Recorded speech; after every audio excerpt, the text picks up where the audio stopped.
This happened a couple years ago, and to this day, I still don't know how he found me. It was the last day of 8th grade. Everyone was signing yearbooks, hugging, laughing, crying, doing all that cheesy end-of-school stuff. My middle school was huge, over 1,000 students, so to make the yearbook signing process more manageable, the teachers collected them and rotated them through classrooms. It was efficient, sure, but it also meant people could write whatever they wanted, and they did. Jokes, inside references, a few mean comments. But when I got mine back and started flipping through, I paused when I saw a name I didn't recognize. Samuel Robinson III. Underneath his name was one line, HAGS, I'll be seeing you again. I figured it was just a mix-up. I didn't know a Samuel Robinson, never seen his face, but the signature. It was directly under his school photo. That part stuck with me.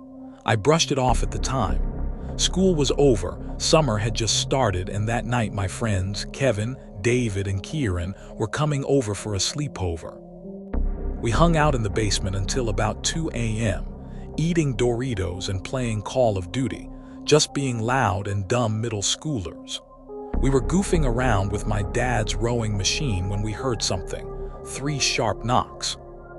Not from the front door, not the back, from the storm door on the side of the house which led right into the basement. Nobody ever used it. The knocks weren't random, they had a rhythm like a playful little pattern. We froze. Then, of course, Kieran, being the loudmouth he is, shouted, "Who's there?" And just like that, whoever was out there knew we were down here. The basement had no windows. There's no way they would have known we were there, until that moment. There was a pause, then a voice, muffled, high-pitched, almost cheerful, said, "Come around to the back door." It was like they were asking to come join the sleepover. My friends laughed it off, but I was unsettled. They pressured me into going upstairs to check it out. We snuck up, careful not to wake my parents, and when I got to the back door, I looked through the narrow window beside it. That's when I saw him. A kid standing under the porch light, pale, skinny, and staring with wide, unblinking eyes. It was him, Samuel Robinson III. I stopped my friends from opening the door and told them about the yearbook and the message. That's when Sam started waving. Slow, calm, he motioned for me to come to the kitchen window. I did, just barely cracked it open. He leaned in and said, "Oh, so you got my message," then smiled.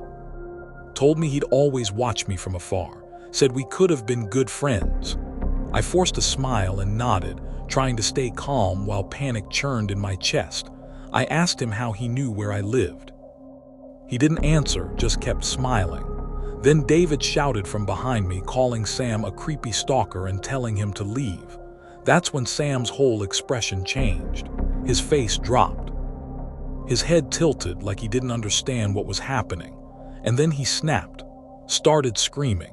About how he hated my friends, how he wished we'd all die, how my ex-girlfriend never really liked me. He lunged at the window, yanking at it, snarling like some wild animal. I slammed the window shut and locked it as he started banging on the glass, hard enough that it felt like it might break. My friends pulled me back as we all shouted, and then we heard footsteps pounding down the stairs. My parents, they'd finally heard the commotion. But by the time they reached the kitchen, Samuel was gone. My dad ran outside in his boxers, but there was no sign of anyone. Strangely, my parents didn't call the police. They told us to go to bed and said they'd talk to the school the next morning, and they did. But what the school told them is what's haunted me ever since. Samuel Robinson had been expelled 2 weeks before.